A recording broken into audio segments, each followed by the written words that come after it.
الرحمن الرحیم وجوہ فاسدہ میں سے ایک اصول یہ ہے، امام شافعی رحمۃ اللہ علیہ کا نقطہ نظر یہ ہے کہ الحکم اذا اضیف الی مسمی بوصف خاص او علق بشرط خاص کان دلیلا علی نفیہ عند عدم الوصف او الشرط، کہ اگر کوئی حکم کسی خاص وصف سے موصوف مسمی کے لیے ثابت ہو، ٹھیک ہے، یا کوئی حکم معلق بھی شرط ہو، تو وصف اور شرط پائے جانے کی صورت میں حکم ثابت ہوگا، اور نہ پائے جانا یہ اس بات کی دلیل ہے کہ یہاں پہ حکم نہیں ہے۔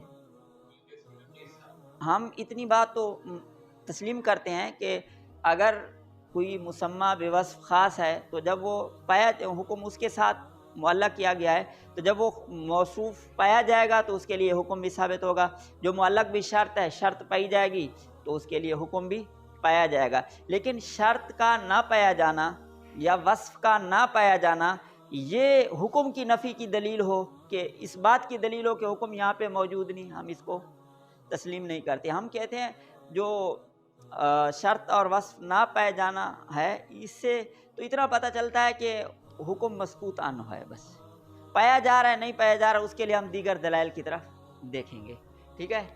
تو اب اس کی تطبیق یہ ہے، ثمرہ اختلاف یوں ظاہر ہوگا کہ قرآن مجید میں اللہ رب العزت نے فرمایا فَمَن لَّمْ يَسْتَطِعْ مِنكُمْ قَوْلًا أَن يَنكِحَ الْمُحْصَنَاتِ فَمِمَّا مَلَكَتْ أَيْمَانُكُم مِّن فَتَيَاتِكُمُ الْمُؤْمِنَاتِ، کہ جو آدمی آزاد عورت سے شادی نہیں کر سکتا، یہ کیا ہو گئی شرط، جزا کیا ہے تو وہ مومنہ لونڈی سے شادی کر لے۔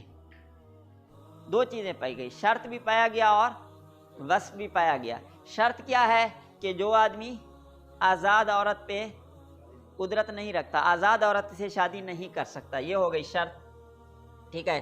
اور اس کے ساتھ وصف کیا ہو گیا، تو اس شرط کی صورت میں شادی کی اجازت ہے لونڈی سے، لیکن کون سی لونڈی؟ المومنات، یہ وصف ہے کہ مومنہ لونڈی۔ تو امام شافعی رحمۃ اللہ علیہ کہتے ہیں جب شرط اور وصف پایا جائے گا تو حکم پایا جائے گا، یعنی ایک آدمی تنگ دست ہے، وہ آزاد عورت سے شادی نہیں کر سکتا، تو وہ لونڈی سے شادی کر سکتا ہے بشرطے کہ لونڈی کیا ہو، مومنہ ہو۔ اور اگر شرط یا وصف نہیں پایا جائے گا تو پھر حکم بھی نہیں پایا جائے گا۔ مثلا ایک آدمی آزاد عورت سے شادی کر سکتا ہے تو اس کا مطلب ہے شرط کیا ہے، مفقود ہے، تو اس کے لیے لونڈی سے شادی کرنا جائز نہیں۔ دوسری بات کہ ہے تو تنگ دست، آگے مومنہ لونڈی سے شادی نہیں کرنا چاہ رہا، لونڈی مومنہ نہیں ہے، کتابیہ ہے، تو پھر اس کے ساتھ بھی نکاح جائز نہیں ہے، ٹھیک ہے۔ تو انہوں نے حکم کو وصف اور شرط پائے جانے کی صورت میں ثابت مانا، اور نہ پائے جانے کی صورت میں حکم کی نفی کی، اور کہا کہ یہ نہ پایا جانا اس بات کی دلیل ہے، شرط اور وصف کا نہ پایا جانا اس بات کی دلیل ہے کہ حکم کیا ہے، منفی ہے، اور ہم کیا کہتے ہیں، مسکوت عنہ ہے۔ یہ اس کی مثال ہو گئی۔ اس کی وجہ کیا ہے؟ اس کی ایک وجہ یہ ہے کہ امام شافعی رحمۃ اللہ علیہ وہ فرماتے ہیں کہ عرف میں ایسے ہوتا ہے کہ جب کوئی آدمی اس طرح کا جملہ بولتا ہے، اس کی پہلے بھی تفصیل گزر چکی ہے، اس طرح کا کوئی جملہ بولتا ہے جو معلق بھی شرط ہو، موصوف بھی شرط ہو، تو اس کا مطلب یہی ہوتا ہے کہ اگر یہ شرط نہیں پائی جائے گی، وصف نہیں پایا جائے گا تو حکم نہیں ہوگا۔ تو ہم کہتے ہیں کہ کبھی کبھار اس کے علاوہ بھی ہوتا ہے، کسی تاکید کو ظاہر کرنے کے لیے بھی وصف کو لایا جاتا ہے، کسی اور پوائنٹ کو نمایاں کرنے کے لیے وصف لایا جا سکتا ہے، ٹھیک ہے۔ مثلا میں ایک طالب علم کو کہوں کہ بھائی آپ اگر 2 صفحے عربی میں لکھ کر لاؤ تو میں آپ کو 5 روپے انعام دوں گا، ٹھیک ہے۔ تو وہ 1 صفحہ لکھ کر لایا اور میں نے کیا کہہ دیا، چل یار لے لے 5 روپے، تیرے لیے 1 صفحہ بھی وہ ہے۔ تو وہ جو 2 صفحے تھے وہ اس کو ترغیب دینے کے لیے تھے نا، کہ بھائی 2 صفحے لکھو، اس نے 2 نہیں لکھے، میرے ذہن میں پہلے ہی سے تھا کہ 1 صفحہ لکھے گا تو بھی، تو ایسا نہیں ہوتا کہ بس 2 صفحے نہیں لایا تو ابھی اس کو نہیں دوں گا، اس طرح اور اس کی بہت سی مثالیں۔ اچھا، اور 2 باتیں سمجھنے کی ہیں، وہ یہ ہے کہ امام شافعی رحمۃ اللہ علیہ فرماتے ہیں کہ شرط یہ جزا کا فوری طور پر سبب بن جاتی ہے، شرط جزا کا فوری طور پر مثلا کسی نے یہ جملہ بولا ان تزوجتو کے فانتے طالقن، تو شرط جو ہے نا اس جزا کا فوری کیا بن گئی؟ سبب۔ ہم کہتے ہیں کہ شرط فوری طور پر سبب نہیں بنتی، بلکہ کب سبب بنتی ہے؟ جب یہ شرط پائی جائے گی، یعنی شرط جملہ شرطیہ بولنے سے شرط جزا کا سبب نہیں بنتی، بلکہ جب یہ شرط پائی جائے گی اس وقت سبب بنے گی۔ مثلا ایک آدمی نے کہا ان تزوجتو کے فانتے طالقن، تو امام شافعی کے نزدیک یہ اس کا کیا بن گیا؟ سبب بن گیا۔ ان تزوجتو کے فانتے طالقن کا کیا ہو گیا؟ سبب ہو گیا۔ ہمارے نزدیک ابھی سبب نہیں ہے، ابھی سبب جب وہ شادی کرے گا تو پھر یہ تزوج کیا بن جائے گا؟ طلاق کا انت طالقن کا کیا بن جائے گا؟ سبب بن جائے گا، ٹھیک ہے۔ تو ان کے نزدیک اس طرح جب اس نے کہا ان تزوجتو کے فانتے طالقن، صحیح ہے، تو یہ سبب نہیں، یہ اس کا سبب بن گیا۔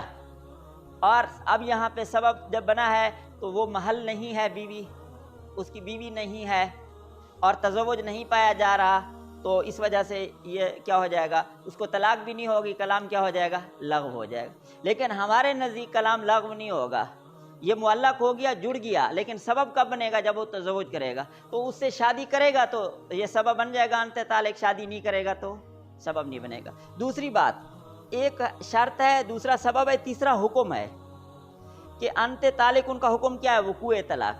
تو امام شافعی رحمۃ اللہ علیہ فرماتے ہیں کہ یہ تعلیق بھی شرط، یہ کیا ہے؟ مانے ہے کس سے؟ حکم سے، وقوع طلاق سے مانے ہے، باقی یہ شرط اور جزا تو ایک دوسرے کے ساتھ ایک دوسرے کا سبب بن جاتے ہیں۔ ہم کیا کہتے ہیں؟ یہ حکم سے مانے نہیں ہے بلکہ سبب سے مانے ہے۔ لہٰذا ان تزوجتو کے فانتے طالقن کے ساتھ جب لگا ہے تو انت طالقن اس کی سببیت موجود ہی نہیں ہے، اس کی یہ سبب بنا ہی نہیں ہے آگے۔ یہ سبب کب بنے گا؟ جب شرط پائی جائے گی۔ شرط کے پائے بغیر یہ سبب نہیں بنتا۔ ان کے ہاں شرط پائے جانے سے سبب بن جاتا ہے، لیکن یہ کیا ہو جائے گا؟ وقوع حکم سے کیا ہو جائے گا؟ شرط وقوع طلاق سے کیا ہے؟ مانے ہے۔ ان کے نزدیک سبب پایا جائے گا جیسے ہی شرط آ، ہاں، اور ہمارے نزدیک جب تک شرط نہیں پائی جائے گی جب تک سبب ہوگا۔ ہاں بالکل ایسے۔ تو ان کے نزدیک گویا کہ شرط سببیت سے مانے ہے، وہ اپنا حکم سے مانے ہے، سببیت سے مانے نہیں ہے۔ ہمارے نزدیک سببیت ہی سے مانے ہے، ٹھیک ہے۔ یہ ہو گئی دو باتیں۔ اور تیسری بات یہ ہے کہ اس میں جو ہم نے کہا نا کہ انت طالقن، ان تزوجتو کے فانت طالقن، تو فانت طالقن ہم کہتے ہیں یہ کیا ہو گیا؟ ابھی سبب نہیں ہے۔ جب وہ شادی کرے گا تو کیا بنے گا؟ سبب بنے گا۔ اس کی وجہ کیا ہے؟ اس کی وجہ یہ ہے کہ یہ انت طالقن کے لیے کا رکن کیا ہے؟ اہلیت اور محلیت۔ طلاق کے لیے کیا ہے؟ کہ دینے والا اہل ہو اور جس کو دی جا رہی ہے وہ کیا ہو؟ محل ہے۔ تو یہاں دینے والا اہل ہے، بالغ ہے، عاقل ہے، سب کچھ، لیکن آگے جو عورت ہے جس کو طلاق دی جا رہی ہے وہ محل نہیں ہے۔ جب محل نہیں ہے تو طلاق نہیں ہوگی، اور جب وہ محل بنے گی تو اس کو طلاق کیا ہو جائے گی؟ واقع ہو جائے گی۔ ایک اور بات یہ ہے کہ جو امام شافعی اور ہمارے نزدیک ایک مختلف ہی ہے، وہ یہ ہے کہ ایک آدمی قسم کھاتا ہے نا، مثلا ایک آدمی کہتا ہے کہ واللہ لا اکلم فلانا، میں فلاں سے بات نہیں کروں گا۔ یہ قسم جو ہے کھانے کے بعد اگر وہ اس قسم کو توڑتا نہیں ہے، ابھی اس نے بات نہیں کی، تو وہ کفارہ بھی ادا نہیں کر سکتا۔ تو ہمارے نزدیک قبل الحنس کفارہ ادا کرنا ٹھیک نہیں ہے۔ امام شافعی رحمۃ اللہ علیہ کے نزدیک قسم کھا لی ہے تو قسم توڑنے سے پہلے کفارہ بھی ادا کر سکتا ہے۔ یہ ہو سکتا ہے پہلے وہ کفارہ دے دے، اس کے بعد کیا توڑ دے؟ قسم توڑ دے۔ وجہ کیا ہے؟ وجہ یہ ہے کہ امام شافعی رحمۃ اللہ علیہ کے نزدیک جو کیا ہے؟ یمین ہے، واللہ لا افعل کذا، یہ یمین سبب ہے۔ یہ یمین کیا ہے؟ سبب ہے کفارے کا۔ یہ یمین کیا ہے؟ سبب ہے کفارے کا، ٹھیک ہے بھائی۔ تو یمین سبب ہے تو ہنس کیا ہے؟ ہنس مانا قسم کو توڑنا۔ تو وہ کہتے ہیں قسم کو توڑنا یہ شرط ہے، سبب نہیں ہے۔ جب قسم سبب ہے کفارے کا، تو ایک آدمی نے جب قسم کھا لی تو سبب موجود ہے یا نہیں ہے؟ سبب موجود ہے، لہٰذا وہ سبب کے بعد جو کفارہ ادا کر رہا ہے اس کا کفارہ ادا کرنا ٹھیک ہے۔ مالی کفارہ، ٹھیک ہے، بدنی نہیں۔ اس کی وجہ کیا ہے؟ وہ فرماتے ہیں کہ مالی کفارے میں دو چیزیں ہوتی ہیں، مالیات میں دو چیزیں ہوتی ہیں، ایک ہے وجوب ادا اور ایک ہے نفس وجوب۔ جیسے آپ نے کسی کو کے پیسے دینے ہیں، تو جب آپ نے پیسے لے لیے تو آپ کے اوپر کیا آ گیا؟ نفس وجوب آ گیا۔ اور جب وہ مانگے گا تو ظاہر ہے یا وہ مدت آئے گی تو پھر کیا ہوگا؟ وجوب ادا ہوگا۔ تو وہ کہتے ہیں مالی معاملات میں نفس وجوب اور وجوب ادا الگ الگ ہوتے ہیں۔ تو قسم کھانے سے کیا ہو جائے گا؟ نفس وجوب، اور توڑنے سے کیا ہو جائے گا؟ وجوب ادا۔ گویا کہ واللہ لا افعل کذا، یہ یمین کیا ہے؟ سبب ہے کس کا؟ کفارے کا، اور ہنس اس کے لیے کیا ہے؟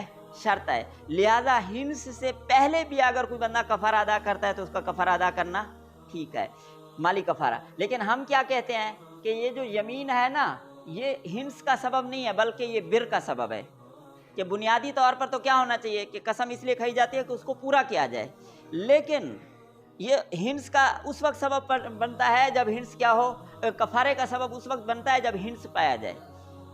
پہلے یہ یمین کس کا سبب ہے؟ بر کا۔ لیکن اگر کسی نے اس کو بر نہیں کیا، توڑ دیا، اس کے مخالف کیا، ہنس کیا، تو اب کیا ہوگا؟ یہ یمین کس کا سبب بن جائے گا؟ کفارہ کا۔ تو قبل الہنس یہ یمین کفارے کا سبب نہیں ہے بلکہ بعد الہنس ہے، جب چونکہ قبل الہنس یہ کفارے کا سبب نہیں ہے، لہذا ہنس سے پہلے، قسم توڑنے سے پہلے کفارہ ادا کرنا بھی ٹھیک نہیں ہے۔